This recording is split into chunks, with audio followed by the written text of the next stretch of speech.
Inspire.fm. Welcome back to Conscious Creation with Inspire.fm. This is your host, Jana Moreno, and I'm here with KG today. Yes, and you're on to your third episode. So yes. What are we expecting today? Today we're going to be talking about relationships, but people that are actually in relationships already that maybe want to create different results. Yeah. Now, maybe we can also go back. I think in the previous episode we talked about this, and I put this forth to you as well, that if you're already in a relationship and as you go into this process of conscious creation and you're creating the relationship that you, or the perfect relationship that you want, and then you find that there's certain things that is not there, and this person is somehow the total opposite of what you have written down. And I think we also talk about that there is a choice whether to continue or not. Mm-hmm. So let's say that person chooses to continue. What's going to happen? Okay, well, I don't know what's going to happen, but I can give some tips and pointers based on personal experience about perhaps changing the results of the relationship. So before we create anything, it's really important to know, especially in relationships, that it is never the other person, that they are just mirroring you, right? So we said previously, if I smile in the mirror smiles back, right? Well, the same goes for your relationship, right? So, for example, I was in a relationship that was not working out. It was just like a mountain of work. It was not effortless. We fought all the time. And in the beginning, I really thought it was him. I was like, oh, it's all his fault. He's like this. He needs to change. And, you know, the more you do that to the mirror, the more the mirror does back to you. So the more I heard, you need to change and you need to do this and you need to do that. Right? So if I present fire, I get fire. And if I present ice, I get ice. So let's not present either one of those, right? So what happened is we ended up separating for quite some time.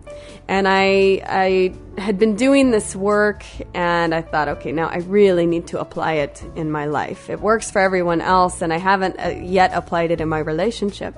So I started changing the way I was thinking about him. And it was difficult at first. It was like constant work. It was like completely trying to rewire my brain. And how this happened previously is I experienced and I observed a certain behavior that he had. And instead of just taking it as an experience, instead of just saying, oh, he did that once and it was an experience and that's it, I made it law. I said, this is how he is. And the more I observed it, the more I made it law. And the more I made it law, the more those neural connections were made in my brain. And that's all I began seeing, right? Was just these behaviors that I really didn't like. So to rewire my brain took a bit of work. But when I did, I started appreciating him. And I would tell him, you know, I really appreciated when you were on time. And I really appreciated that you do this. And I just wanted to thank you. And mind you, we're separated. And we really didn't have a very nice relationship. In my perspective, it was really an awful relationship. And that's not his fault. It was just all my stuff coming out of my subconscious from my past. And so when I started working on it and releasing the painful thoughts and beliefs and the personal laws that were giving me over and over again the same results, that's when my results started changing. And so I started smiling in the mirror, and sure enough, he started smiling back to the point that he asked, well, hey, can we work it out? I'd like to get back together. And then I had a choice. I really had a choice. Do I want to stay or do I want to go? And I still chose to go, but we are still very good friends to this day. It was my decision to make, and for me, it was easier for me to create a loving, more effortless relationship with someone new than to stay in that one. So again, that was my choice, and yeah, and it worked out. We've worked out a win-win solution. The thing is this, now a lot of people, because of it's hard, to go through it again, and therefore a lot will just decide to let go and break up with the relationship, even get a divorce, and somehow they still get back to the same type of relationship. And going through the same motion again, and then they want to have to decide whether to stay or go. Yes, I think first the most important thing, as said in the previous episode, is to really decide what you want. Are you ready to commit and to work it out with this person? And when I say work it out with this person, what I really mean is examine yourself. What's going on in your subconscious mind that's creating the same result? Or do you want to experience something new? Now, I've explained in my intro story, the very first episode, that my problems seemed to follow me wherever I went. I moved around in Missouri, I moved to Las Vegas, and I moved to KL, and no matter where I ran away to, my problems always seemed to follow. So if you really want out, or you really want to change your results, it's really going to take looking at yourself. And this is very important because as we go through life, we have experiences, and as we make them law, our neural pathways fire. Okay, and they form and they fire, and then what happens is we begin looking for, subconsciously, we look for this. We look for the same experiences, the same feelings, the same behavior in people, right? So if on the surface I may be thinking, I'd really like to create a loving, wonderful relationship with my husband, but if my subconscious says all men are evil, right, or all men are bad, right, unconsciously I'm going to be looking for this. Yeah? So it's really through releasing, especially, and through many other modalities, you can really access the subconscious mind, the beliefs, agreements, and programming that really hold you back, and let go of those so that you can begin seeing something new. And so seeing that something new, sometimes you also thought that it's just going to be a one-off thing, and it's not going to last, and I just want him change, and I'm not going to change. So how are you then going to create a permanent shift?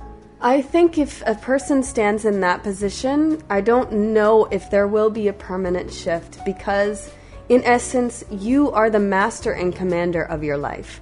And to say to someone, you need to change, right, that's actually very selfish.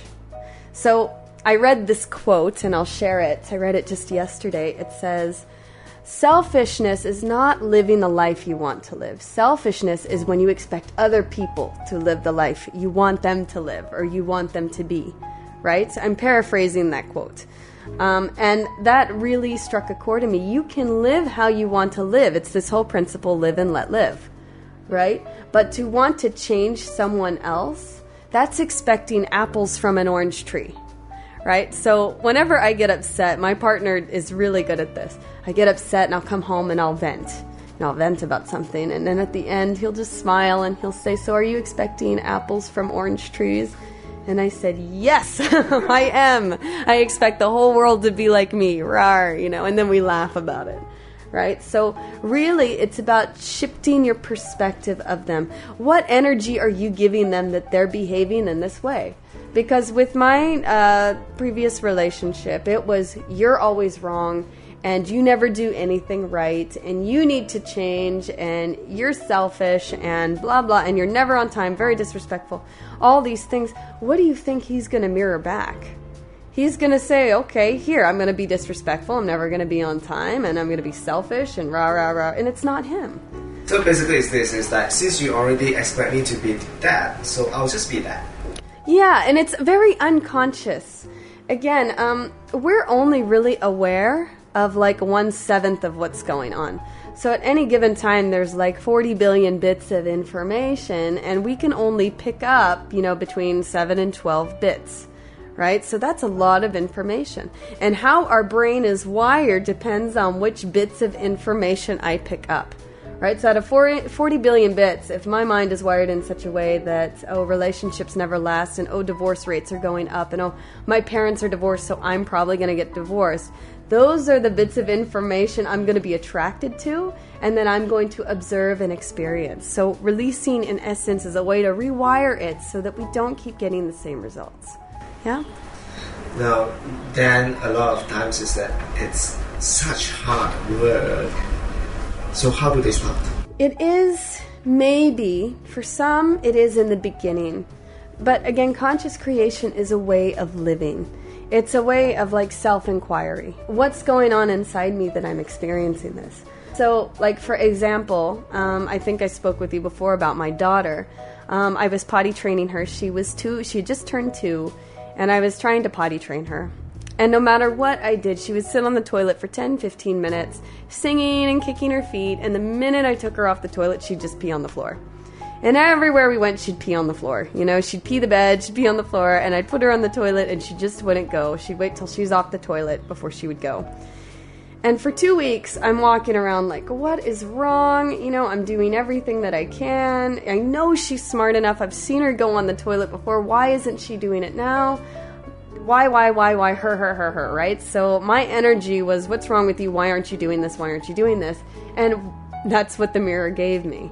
Oh, I'm going to keep doing this over and over. And 2 weeks went by before I finally got it. And I went, oh my goodness. And I knelt down and I was talking to her and I said, you know, Mia is her name. I said, Mia, Mommy is so sorry for making you wrong. I'm sorry for trying to make you into something you're not. Please forgive me. Do you forgive me? And she said yes. She's very good at saying yes, so yes. And I said, I love you, and if you don't want to go on the toilet, you don't have to. And within 3 days, she was completely potty trained. We had like 1 or 2 accidents in those 3 days. And since, she's been really good. She goes all the time. So I haven't had an issue since. And it was really just about changing my own energy. It wasn't anything that she wasn't doing.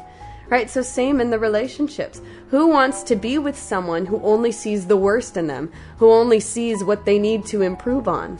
Right? So in order for you to be in a relationship where you really have peace and love, you need to be that first embodiment, right? You need to be the peaceful, loving person, the person who says, I love you for all that you are and all that you are not. And I completely accept you. And there's nothing you need to change. You are perfect, right? But you need to see them in that way first. So basically it's acceptance. Yes. Really accepting the other person and really understanding it's not them. Then again, any relationship, it's always the other person. Is it? That's giving your power away. And so far, you know, the feedback, you know, especially when you have a group of guys sitting down and having a beer and then talking, you know, my wife is this. My girlfriend is this. Or in a girl night out, the girls will say that my boyfriend is this, and not doing this to me, and not this and that.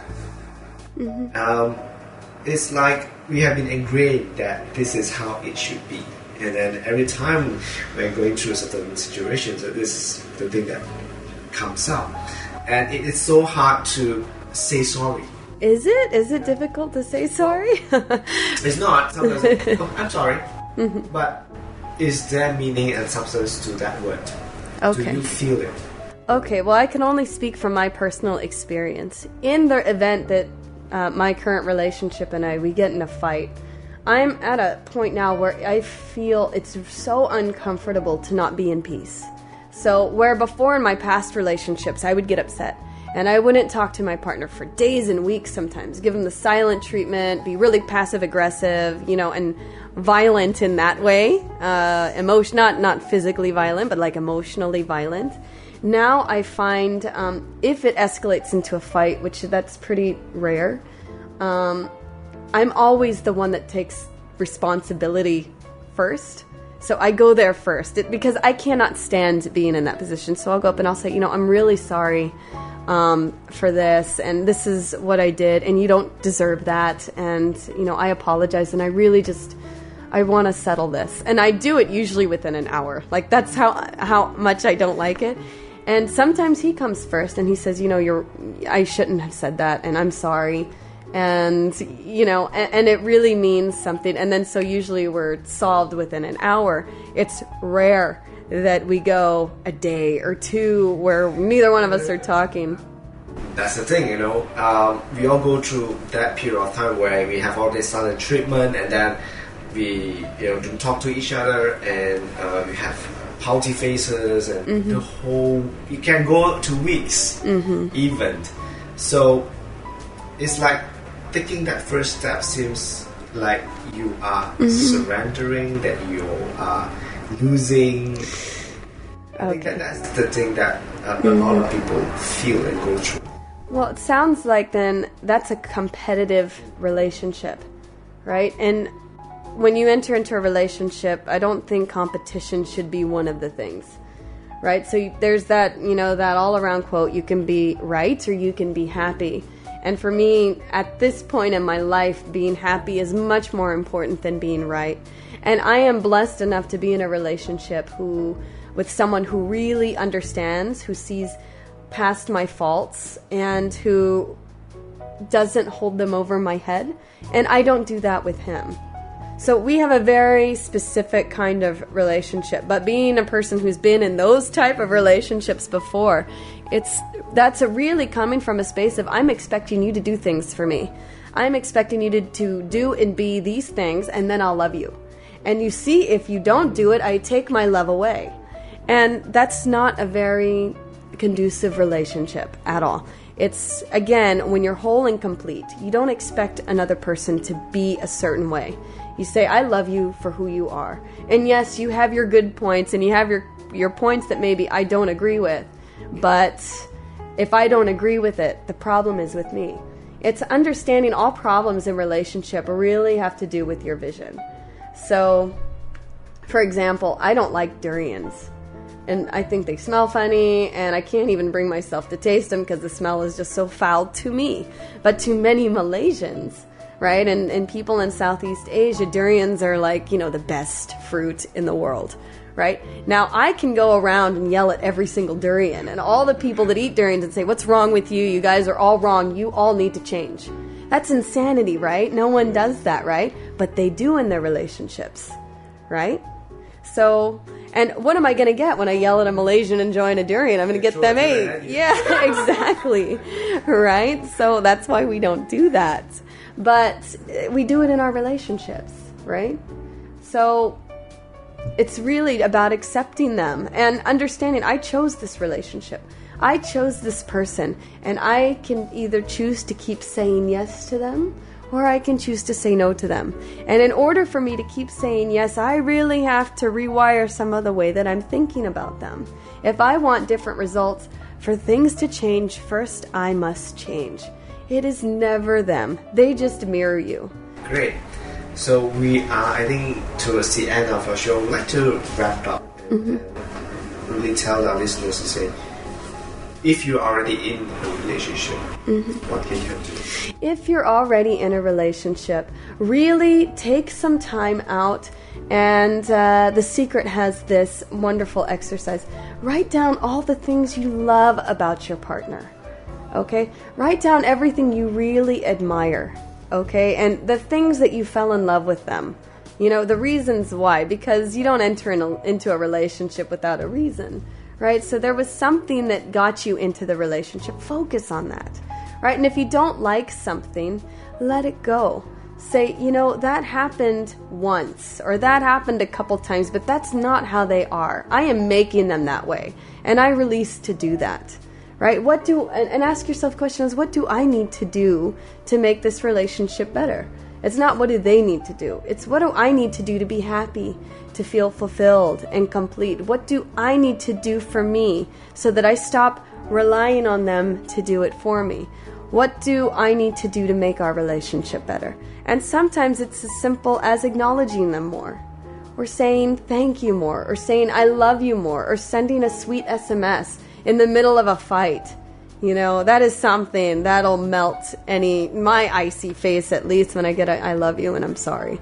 Oh, then the world is bright and pretty again, So, and I do the same, right? And it's understanding, am I choosing love or am I choosing fear right now? Am I choosing to be right or am I choosing to be happy? And ask yourself these questions, right? So that's actually what I did in my really abusive, not abusive, I'd say emotionally abusive. We were both emotionally abusive to each other. And that's what I did. I sat down, I started writing down everything that I really liked about him. And even without saying anything, it appeared that he was changing. Really, he wasn't changing. It was just I was looking at the other aspects of him. Again, with 40 billion bits of information floating around, why am I focusing on only the negative things? What are the positive things? And really make it a point every day.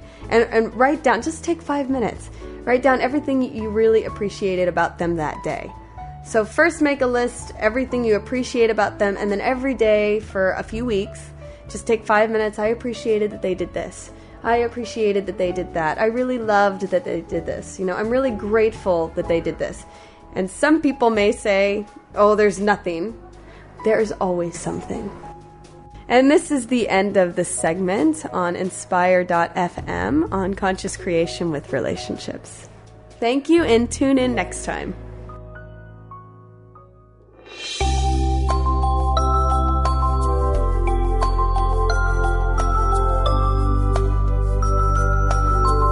Inspire.fm